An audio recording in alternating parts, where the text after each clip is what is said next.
Hi, my name is Ezekiel Nabayan, and this is my informative speech about mental health and its ties to firefighting. Mental health is probably the number one problem I see in this world, but one thing that I notice specifically is that people forget about the toll of being a first responder on people's mental health.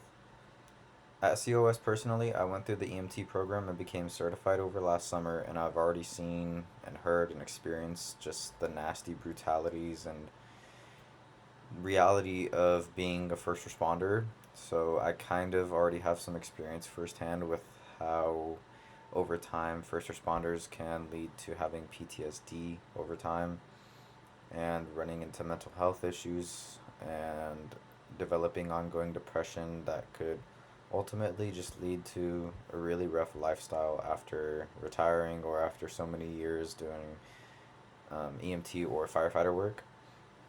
When it comes to firefighting, most people have the common misconception that all firefighters do is run into burning buildings and spray water on fire.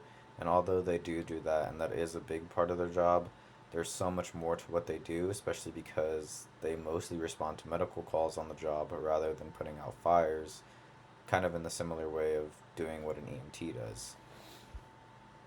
I wanted to do a lot of research on this specific topic just because I know personally of firefighters and EMTs who have lost their lives due to battles of depression.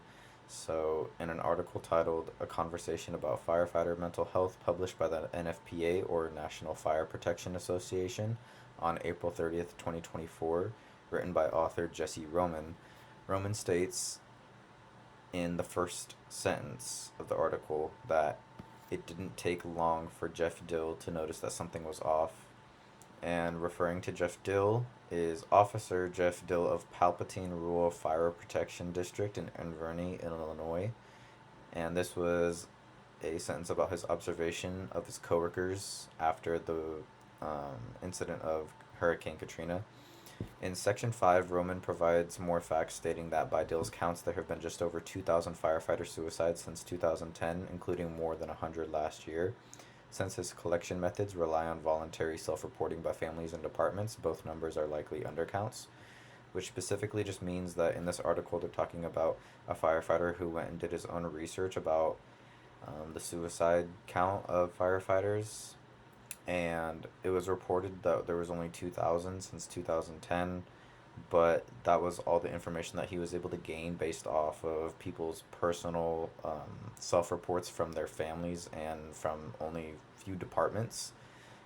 This isn't including any research from government documents or like county and state documents that report suicides from firefighters and EMTs, which means that there's definitely a whole lot more suicides from firefighters every year. And another interesting source that I have is research done by Travis L. Karakoff of the U.S. Fire Administration, a government organization that makes up the rules and guidelines for things like fire academies and fire stations across the U.S. Published on April 1st, 2014, entitled Proactively Addressing Mental Health in Fire Service Personnel, Karakoff goes into heavy detail for around 60 pages about mental health in the fire service.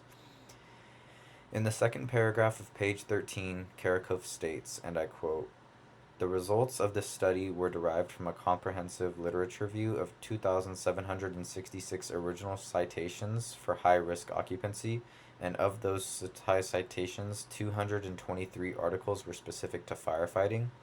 Of 223 articles, 40 directly investigate fires' daily work routines regarding PTSD. 34 studies, around 85%, had examined that PTSD was an outcome of firefighter work, which basically means that Karakov had gone on to do his research about PTSD becoming a big factor of firefighting. It's reported that from the studies that he found, around 85% of firefighters who were conducted in studies had PTSD after retirement. Somewhere around 30 to 40 years in the service had then led to the development of PTSD after retiring. I thought that these two articles were both very, very interesting to read about. I didn't even really consider about PTSD becoming an outcome of being a firefighter when I first started doing my research. And I thought that this was all very interesting because PTSD could go on to lead to depression, which could definitely in turn lead to the high suicide count that comes every year from firefighters. And in the last source that I found with interesting information available about this topic was an article titled Trauma, Firefighting, and PTSD, written by the International Association of Firefighters. And the author states that in the fifth section, a recent study published in Psychiatric Services revealed that 58% of participants reported stigma related barriers when seeking professional help for suicidal thoughts. The same struggle is likely true for those grappling with PTSD, which meant that over half of the participating firefighters struggle with suicidal thoughts stemming from PTSD, which was kind of what I had thought when I was doing my research from the first two sources that I had found. So, all in all, from all of the research that I had done, everything had kind of led me to believe that after around 30 to 40 years of fire service, firefighters will commonly develop PTSD, depressive and suicidal thoughts, and then ultimately a large portion of those firefighters from PTSD and depression will end up committing suicide. I just thought to write about this and talk about it as my informative speech because I'm going to be a firefighter myself. And I think that first responders have to go through so much and see so many horrible things that sometimes people do forget what they do matters, and it can definitely lead to a lot of mental health issues. And yeah.